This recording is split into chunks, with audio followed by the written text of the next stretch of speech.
নমস্কার বন্ধুরা, আজ আমি বানাবো আম দই। তার জন্য দুটো হিমসাগর আমকে আমি কেটে টুকরো টুকরো করে নিয়েছি জল ঝরানো টক দই, 500 দুধ নিয়েছি 2 চামচ মিল্ক পাউডার দুধে গুলে নিয়েছি, আর নিয়েছি চিনি, 4টে এলাচ। আমি আমের টুকরোগুলো পেস্ট করে নেব। মিহি পেস্ট হয়ে গেছে আমার, ছেঁকে নেব।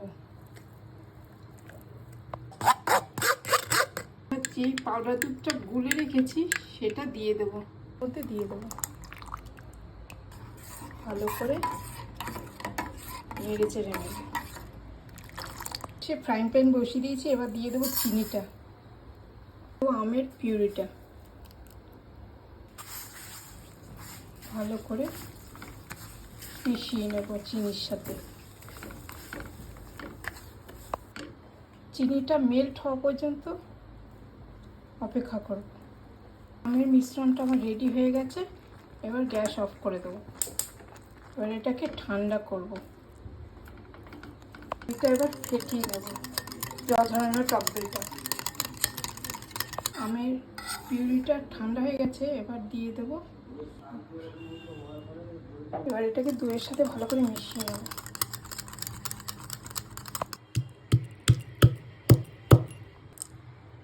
দিয়ে দিলাম। হাত দিয়ে দেখে নিতে হবে ঈষৎ উষ্ণ গরম থাকতে থাকতে মিশ্রণের সাথে দুধটা দিয়ে দেবো, ভালো করে মিক্স করে নেব।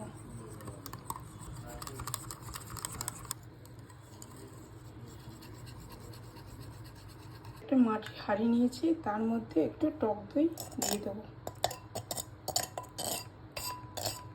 এবার মিক্সটা এই হাঁড়িতে দিয়ে দেবো। এবার দিয়ে দেবো ঢাকা।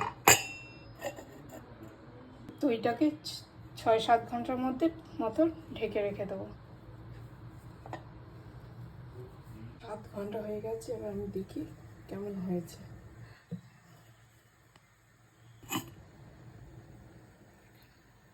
দেখো, আম দই আমার হয়ে গেছে। নমস্কার।